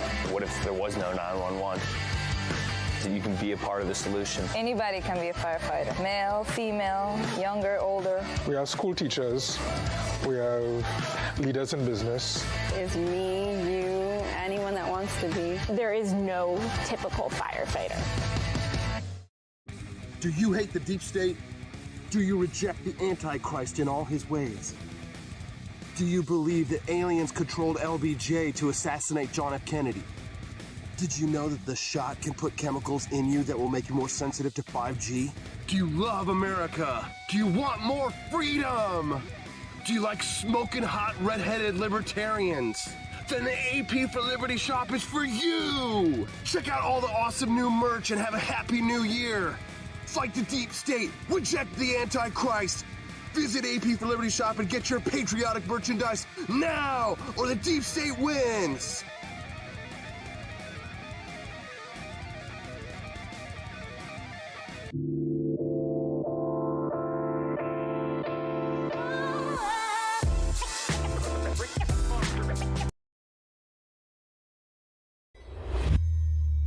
I was a camp counselor for 1 week and turned an entire cabin of 13-year-olds into leftists. Here's how.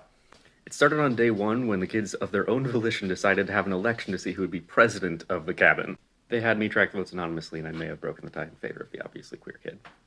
Another kid who was weirdly obsessed with Russian history then asked if he could be Mikhail Gorbachev to the cabin, to which I said, I don't think so. You could be Karl Marx, though. He was thrilled. The kids then, somewhat clumsily, started discussing the merits of their communist government. It probably would have ended there, but on day 2, the president told me that he had trouble sleeping the night before and asked me if I had anything to read. I had exactly one book with me, The ABCs of Socialism. This kid read the entire book in one night. The next day, another kid asked for it, and then another. By day 4, Karl Marx proposed that our cabin cheer be the communist cabin, where everyone is equal, and everyone agreed. Yikes. That is some cringe right there. Thanks to our buddy Brad Palumbo over at basedpolitics.com. Good morning. I'm Austin Peterson. Glad to have you here. You can text the show today at 573-319-1586. The Wake Up America show brought to you by listeners and viewers just like you. Make sure you click like and subscribe to the channel that you're watching us on if you're enjoying the content that you see this morning. That was a camp counselor who's talking about indoctrinating his 12-year-old kids who were there at the camp. Reminds me of a really weird, odd situation that I was involved in when I went to this bachelor party, maybe like 6 or 7 years ago for one of my good buddies. And he'd rented this cabin out in the woods, which was like this home for like wayward kids or homeless kids. And it turns out that it was actually a communist indoctrination camp. I kid you not. I had to go back and search it up with my buddy because when we went in there, I was seeing all of this propaganda on the walls about social justice and Marxism and communism. They had all these books about like cops and how to hate cops appropriately with like pictures of like cops as pigs and things like that. And it kind of blew my mind because I was saying to myself, what is this place? How does this place even exist? It doesn't make any sense until you find out that it's a government funded camp for kids who are orphans, wayward children. And this is how the indoctrination process starts. It was some like camp out in the woods of Virginia. I'll have to go look it up and see if I can find the place for you. But on the outward signs of it, it's just like it's all very, oh, we're a nonprofit. We try and help kids who don't have parents and things like that. So what they do is the left, they prey on children who don't have parents, who the Jordan Neelys of the world, and they send them to these camps when they're kids, and they're kind of like work camps, and then they are surrounded by communist indoctrination when they're children, just like this camp counselor did. This kind of stuff happens all of the time, but nobody's talking about it. I really appreciate our friends over at Base Politics for pulling up that video there. And we're definitely going to analyze that more. My next guest on the show is a writer at the Wall Street Journal. His piece, Doctor's Office Care at Hospital Prices, He wrote with former Governor Bobby Jindal. His name is Charlie Katebi, and this article is about how the consolidation of medical practices bring dishonest billing that is costing patients and taxpayers billions of dollars. Each year, millions of patients are visiting their doctor's offices for a variety of routine services, but in recent years, more of us are being charged as if we had gone to the hospital, and that is because the doctor's offices that we are visiting are billing us pretending to be a hospital, right? Whenever a hospital bills a patient's insurer, it has to report a federally required national provider identifier number on the claim form to identify where the care took place. A lot of hospitals use that same number for care that happens at a doctor's office as at the main hospital. That allows some hospitals to add a facility fee and charge far more than they would for a doctor's visit. We're going to talk to Charles Katebi about that, the article that he wrote with former Louisiana Governor Bobby Jindal, when we get back on the Wake Up America Show at wakeupAmericaShow.com. Good morning to the Cantina crew. This is Elon Musk, the CEO of Twitter. And I just want to say thank you for watching the Wake Up America Show. I've decided that Austin Peterson will be the new CEO of Twitter.com, effective immediately. First thing to do, though, is I've got to go and blast off into space.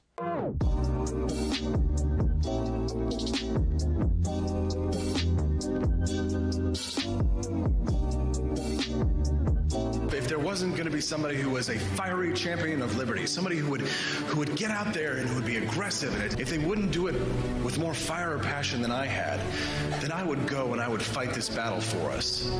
I've fought for the principles that we all share. Parties tend to be secondary to me. We're here because we believe in the principles of liberty.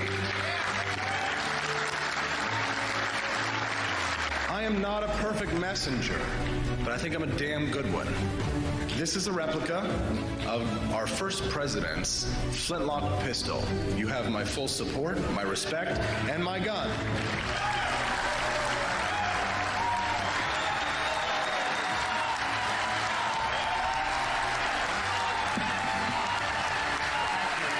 I think that at the heart of my philosophy is much more libertarianism than well, that's the fashionable word these days, I guess. A conservative is no longer just that. He's a libertarian and always has been.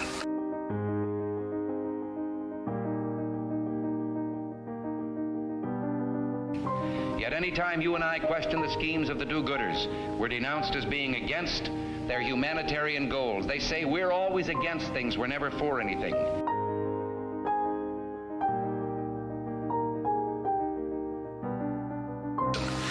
What is fascism? Fascism is private ownership, private enterprise, but total government control and regulation.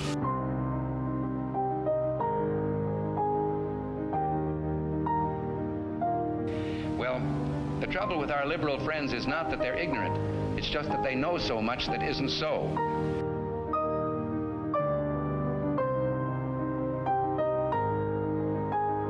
If we lose freedom here, there's no place to escape to. This is the last stand on earth.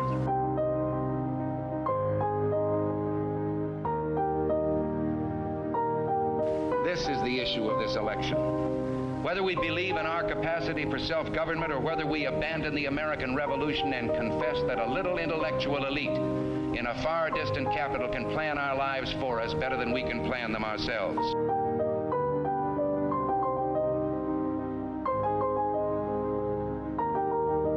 The conservative, so-called, is the one that says less government, get off my back, get out of my pocket, and let me have more control of my own destiny.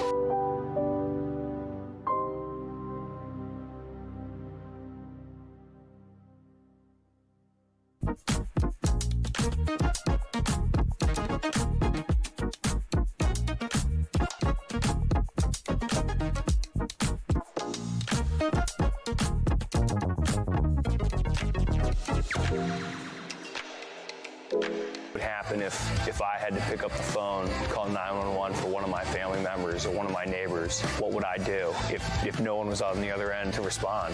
What if there was no 911? You can be a part of the solution. Anybody can be a firefighter. Male, female, younger, older. We have school teachers. We have leaders in business. Is me, you, anyone that wants to be. There is no typical firefighter.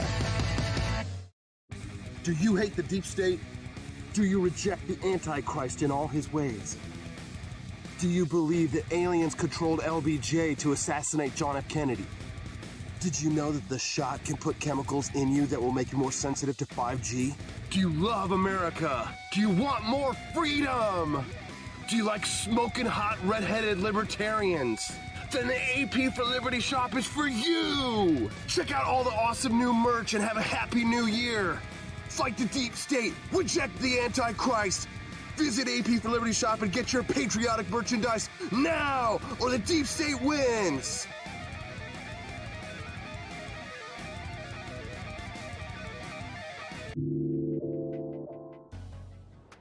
Good morning, Rise and Freedom. I'm Austin Peterson. We're glad to have you here on the Wake Up America show. We're live. Thanks so much for tuning in. Click that like button and subscribe so that you can get updates whenever we go live, which is every Monday through Friday from 7 a.m. to 9 a.m. Central Time.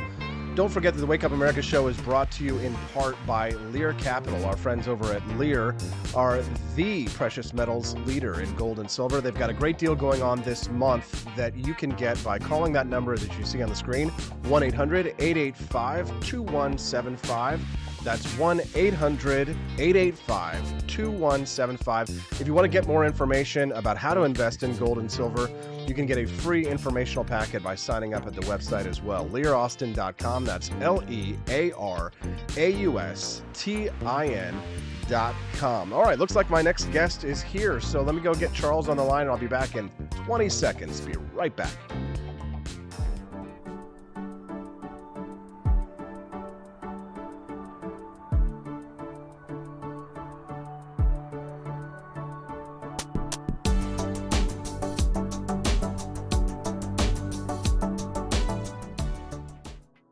All right. Thanks very much for holding through that brief commercial break. We all appreciate you very much. My next guest, his piece that he co-wrote in the Wall Street Journal with Bobby Jindal, is Charles Katebi. And he wrote this piece titled Doctor's Office Care at Hospital Prices. If you're like me and you have to take a trip to your local doctor's office, you might be surprised to see you're paying as much at the doctor's office as you would if you went to the hospital. Joining me now is Charles Katebi. Good morning, Charles. Thanks for joining us today. Yeah, happy to be here. Yeah, so why are we paying as much to go and see our primary care physicians as we do when we go to a hospital, Charles?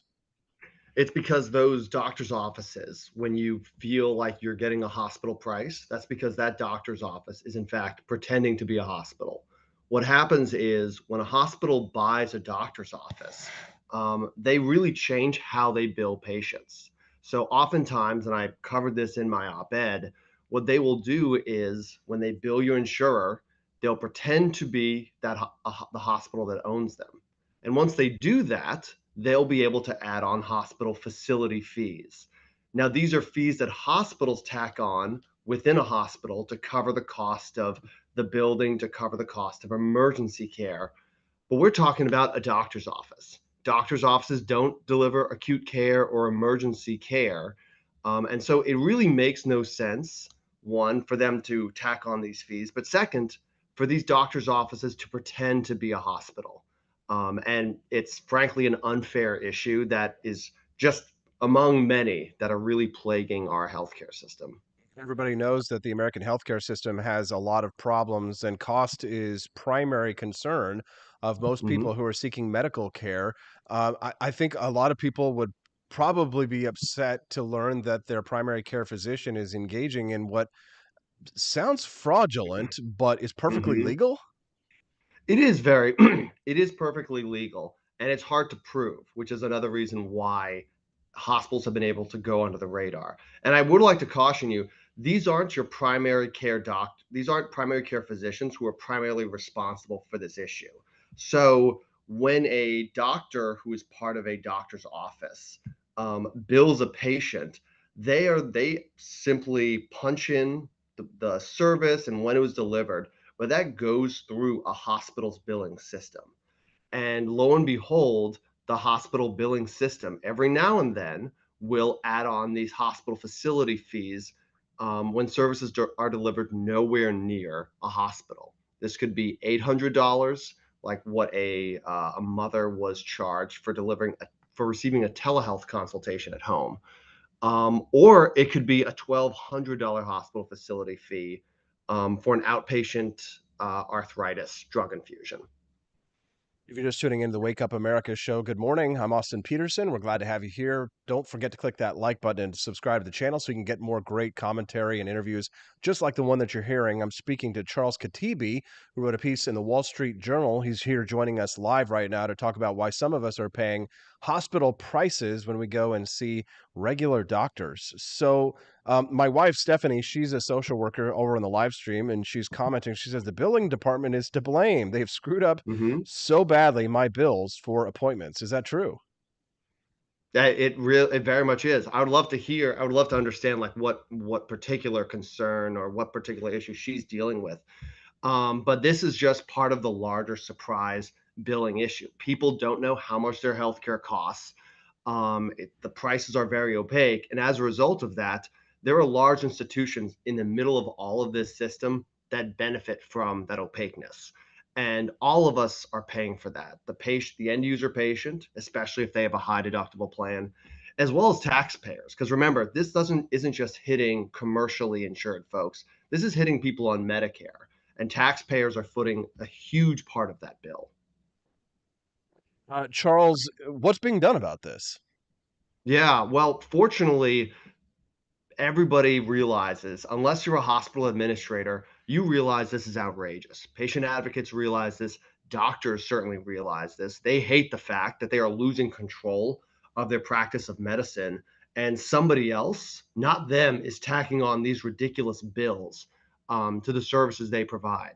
So thankfully, both Republicans and Democrats are really putting forward a lot of really great proposals. Senator Braun and actually Senate Democrats are actually working on a proposal in the Senate right now to deal with this issue, as well as all three major committees in the House that work on healthcare issues: Ways and Means, Energy and Commerce, and Education and Workforce.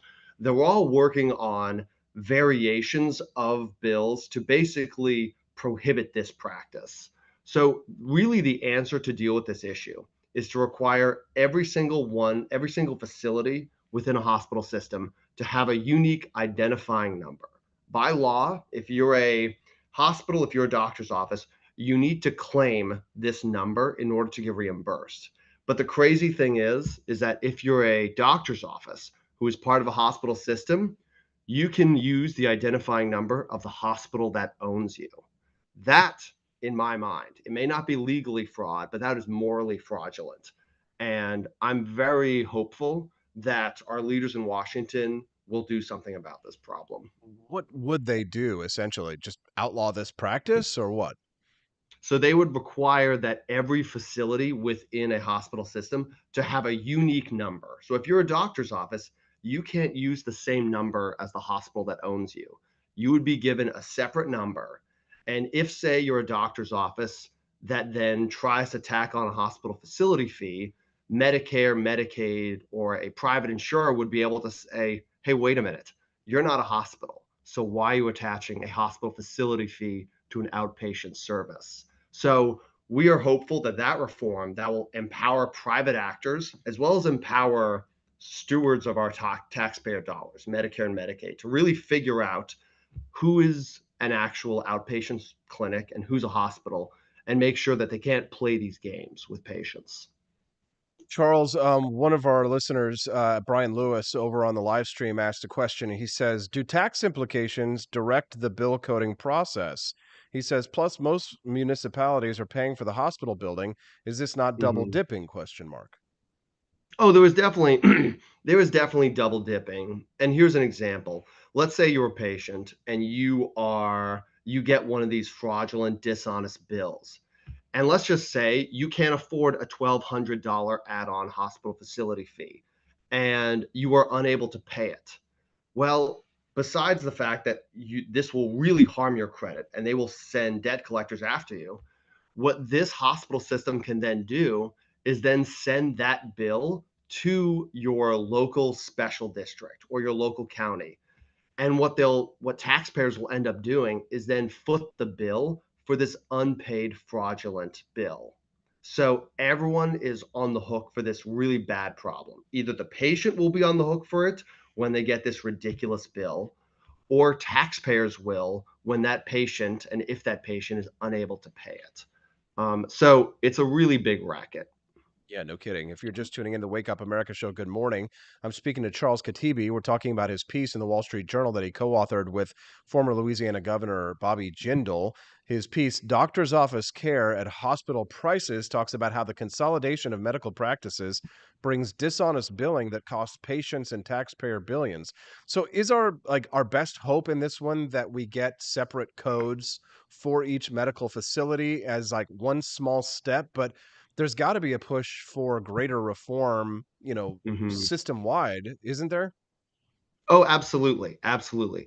This is part of a larger effort to basically end all of the terrible federal government incentives that are encouraging hospital monopolization. Because if hospitals couldn't just tack on all these hospital facility fees, there'd be a lot fewer incentives to buy up doctors' offices.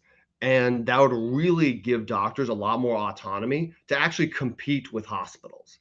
Because the great thing about doctors' offices is that they can provide outpatient care that's half or two-thirds as cheap as hospitals. And the fact is that as hospitals have been buying up doctors' offices, they've been buying out their competition. So this separate NPI number, that's an important reform. We also need site neutral payments. And what that means is that right now, Medicare pays doctors' offices more if they are owned by a hospital than if they are independent. So if you are charged, if you're a doctor's office and you were reimbursed $100 if you were independent, you could be reimbursed $300 or $400 by Medicare if you were owned by a hospital system. That is one of the grossest subsidies for hospital monopolies in this country right now. And this is another major policy that needs to really be overhauled. Charles, we got a question from one of our listeners over on Rumble this morning. Good morning to all of the Rumblers today. Make sure you click that like button. Katie556 asks the question, would hospitals then have to be audited to verify that they are using that facility code? There may be. I mean, the way hospitals could be, I actually don't know the answer to that. The way this reform would simply be basically a real-time auditing system. You would be audited every time they send that bill in. So that way an insurer or Medicare would be able to figure out, are you correctly billing the patient? Are you in fact a hospital when you tack on a hospital facility fee? Or are you a doctor's office that is pretending to be one? That's an interesting question, though, from Katie556. I Yeah. appreciate that very much. Quest Fanning says that due to how often medical bills are misissued, he says medical debt is practically not a consideration at all on your credit score now. Is that true? I don't think so. I'm pretty sure that medical bills can really ruin your credit score if you aren't careful. They can also send debt collectors after you. There's even been many cases of nonprofit hospitals. These are supposed to be charitable hospitals, basically garnishing wages, people's salaries, and going to courts to claw their money back from patients who are unable to pay these bills. Charles, you are the deputy director for the Center for a Healthy America at the America First Policy Institute. What is the America First Policy Institute? So this was an institution that was launched by former members of the Trump administration. There have been so many issues that the Trump administration really got the ground working on, and healthcare was a very big one. And the purpose of this institution is really to continue the work and the advocacy that those officials started in the Trump administration. And that means really working with members of Congress. That means working with state officials. Because frankly, that administration, when it came to healthcare in a lot of areas, they started a lot of good work. particularly with making sure that patients are aware of what their healthcare costs before they see it, before they actually go and access that care. We're talking about price transparency. But the fact is that a lot more work on that, just as an example, needs to be done. And that's just sort of the hard work of policymaking that this organization has set out to do. Yep, for sure. Sounds like a great mission. Caleb Vanderfeltz, he's a fellow Jeffersonian where I'm from, says, talking about medical bills makes my blood boil. I pay a good chunk of money for health insurance, and it grinds my gears to see what they do and don't cover. I know that feeling as well. I'm self-employed, and my wife and I, we pay for our own health insurance out of our own pocket every month, and boy, that bill hits us hard. So whenever we get a big bill in the mail that's messed up from our health provider, it just drives us absolutely bonkers. Charles, is there anything else that you'd like to share with our listeners here before we let you go today? No, I would just encourage your listeners just to continue to check out some of the op-eds and some of the work we're going to continue to produce. Healthcare is a messy, complex issue, but we're hoping to really unveil in the coming months some really interesting ideas that are going to simplify it, really put patients back in charge of their healthcare decisions, and really just make the system just a little bit more sane for everybody. Sounds good. Charles Katebi, he is a columnist at the Wall Street Journal. His piece you can read is titled Doctor's Office Care at Hospital Prices. He is a deputy director for the Center for a Healthy America at the America First Policy Institute, and his very first appearance on the Wake Up America show. Charles, thanks for your time today. We appreciate you, sir. My pleasure.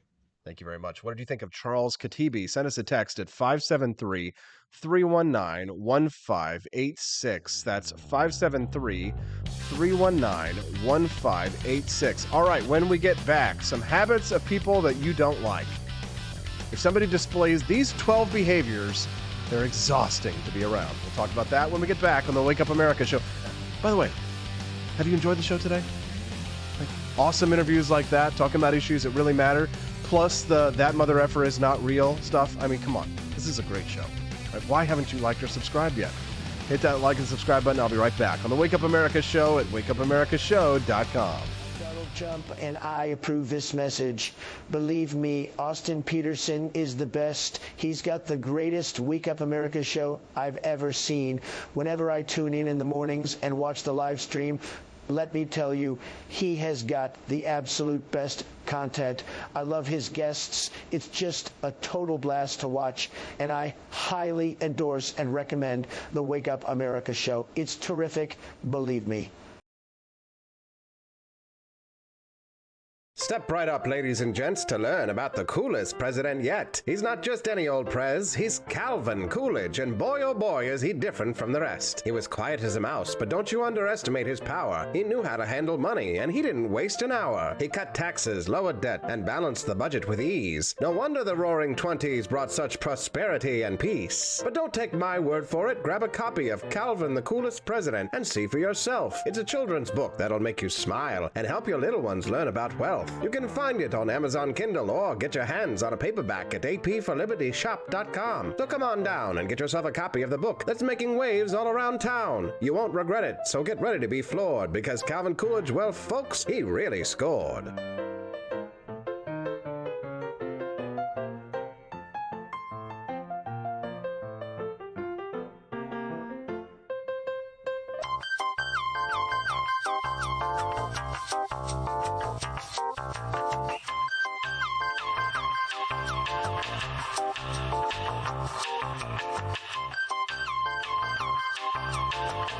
I'm a public defender. I am a public defender. I'm proud to be a public defender. 80% of Americans accused of a crime will get appointed a public defender. Everybody from a speeding ticket to capital murder. For every dollar we spend on public defenders, we spend $3 on prosecutors. Public defenders have to do pretty much everything on their own. Social workers, counselors. Investigating is another piece of it. The average public defender holds 300 cases annually. You never feel like there's enough time. Public defenders have health issues all the time. A lot of people give up and say, I can't do this work anymore. Gideon's Promise trains, mentors, and supports public defenders.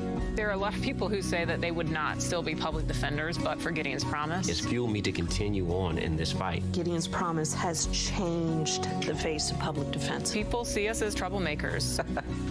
Good trouble only. We don't make it easy. It should not be easy to take away someone's liberty.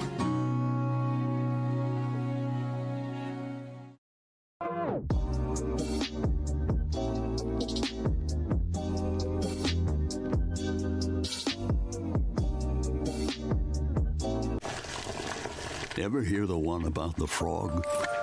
Put a frog in a pot of boiling water and it'll jump right out. Here's my resume again. But put a frog in a pot of cool water and slowly heat it up. Are we having a house meeting? No. No. So your gathering here is just a coincidence? Yes. I am what's known as a psychic vampire or energy vampire. Energy vampires drain people's energy merely by talking to them. Actual versus budget year to date? No thanks. You're going to be at that all day. The power grows stronger in him by the night. I'm just going to do a quick mega feed, and then I'll be right Mr. back. Robinson, are you here? I'm holding up a finger indicating to hold on a second. I'll be right back. Yeah.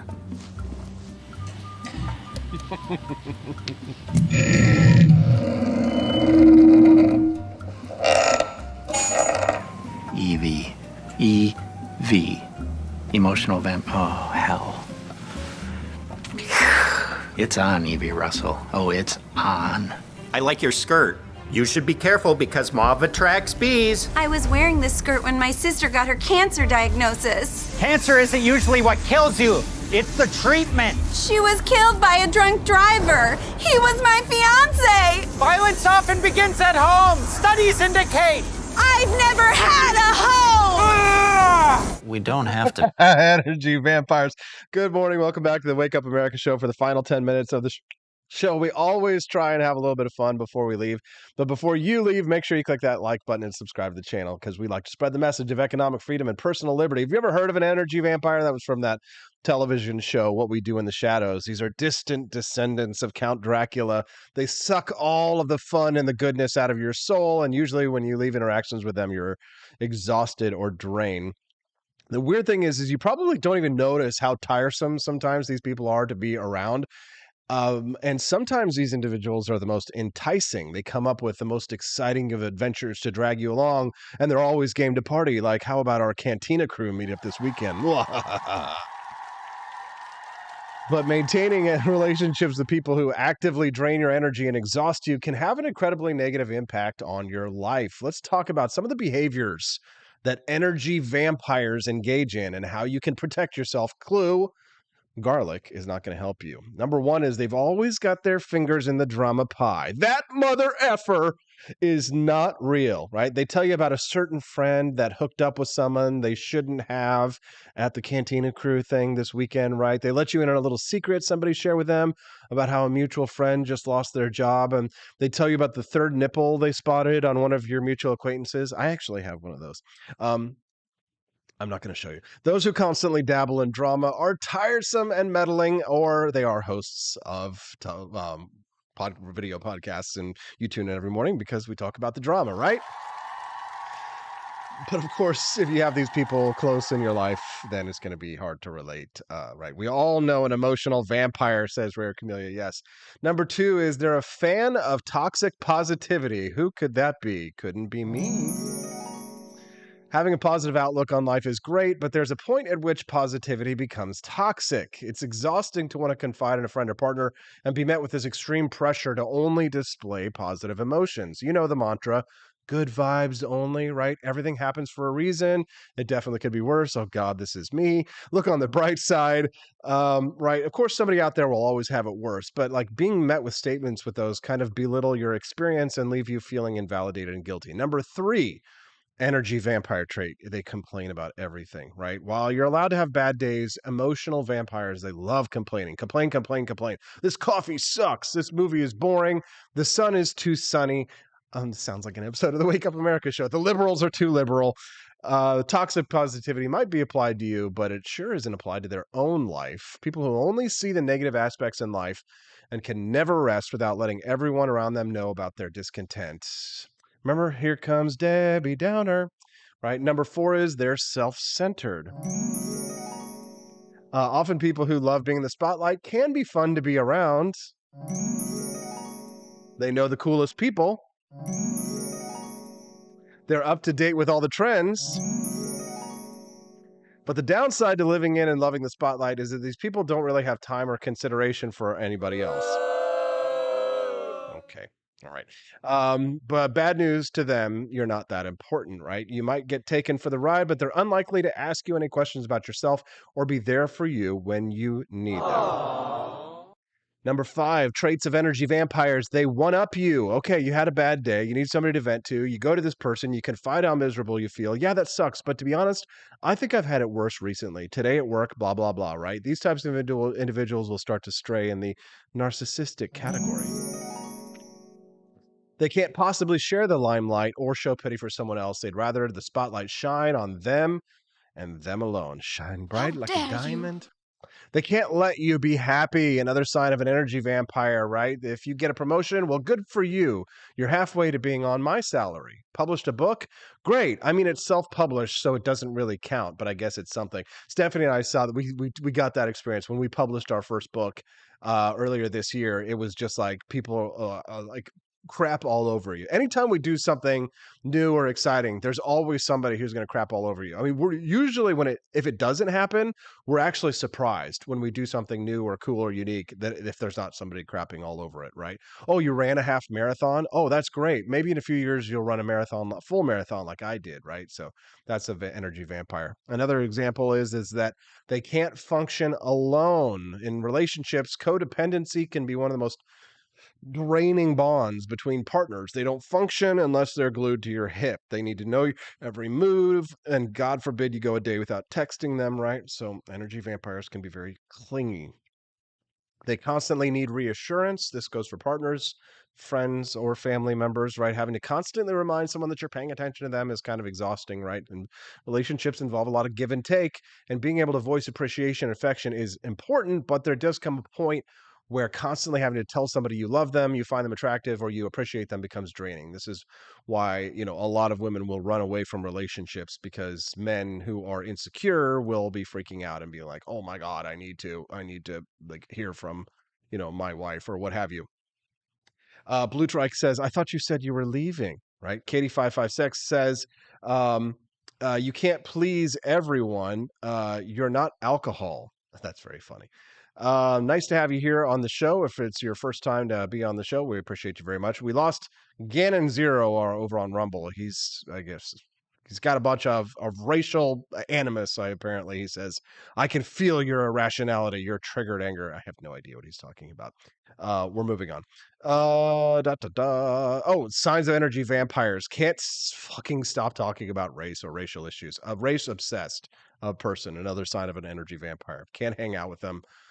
Exhausting. Their life's greatest victims. Nothing is ever their fault, right? One of the biggest part of an emotional vampire's diet is sympathy. Oh, I can't. Please help me. Everyone is conspiring against me. My problems are the government's fault, the black people's fault, the Jews' fault, the Bilderberg's fault, the conservatives' fault, the liberals' fault. It's everybody's fault that your life sucks but you, right? Take some goddamn responsibility, you tired, useless piece of crap, right? For the people out there who have an high external locus of control, your life is under your control, right? Your happiness is your responsibility. It's no one else's responsibility.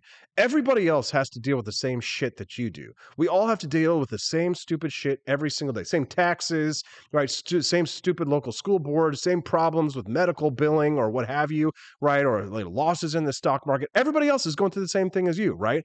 But you are still responsible for your own happiness, right? These external factors, they can't control you unless you allow them to control you, right? You need to have a high internal locus of control, not external. Number 10 is you blow things out of proportion. And I have to say, if I didn't blow things out of proportion, what would I have to talk about, right? Last two things, they suffer from immense mood swings and they disrespect your needs and boundaries. Okay, energy vampires. I did go a little bit extra today, so why don't you do a little bit extra and visit ap4libertyshop.com. Visit ap4libertyshop.com. Get yourself some delicious founding flavors, pro-America, woke-free, capitalist coffee over at ap4libertyshop.com. And if you have tried it and you like it, make sure that you leave a positive review, a 5-star review over there. We'd be super grateful for that. All right, we will see you tomorrow, Wednesday. That means Judge Napolitano will be joining us on the Wake Up America show. We'll see you then. Have a good one. Drop a like before you leave.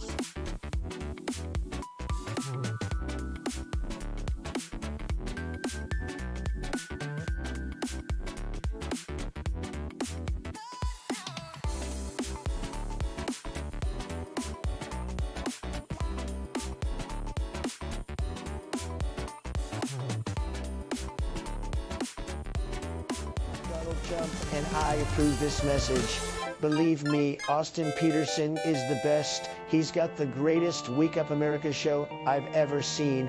Whenever I tune in the mornings and watch the live stream, let me tell you, he has got the absolute best content.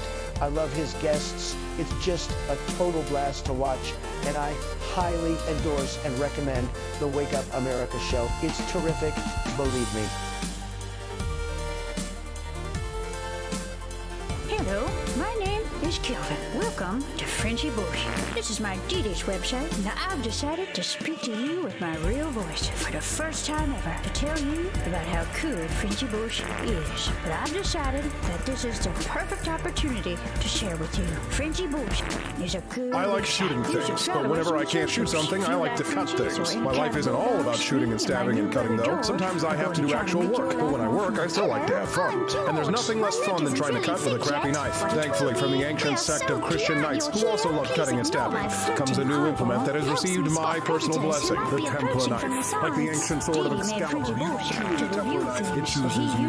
You just decide what kind you want on the website first, however, and then order it online, and then it chooses you. The Templar knife comes in a variety of shapes. As a man of culture and taste, I have decided I will never use a terrible knife again. And thanks to the inspiration provided by this excellent product, I have decided to launch a new crusade against anyone using less than superior knives. Join me, brothers and sisters, by visiting uppercuttactical.com/pages/Templar-knives. That's a lot of slashes. For that, you'll need a Templar knife. For 10% off, use code AP4Liberty and join me in a quest for glory, for liberty, for Christendom, for the Templar knife. Get yours today. Fire.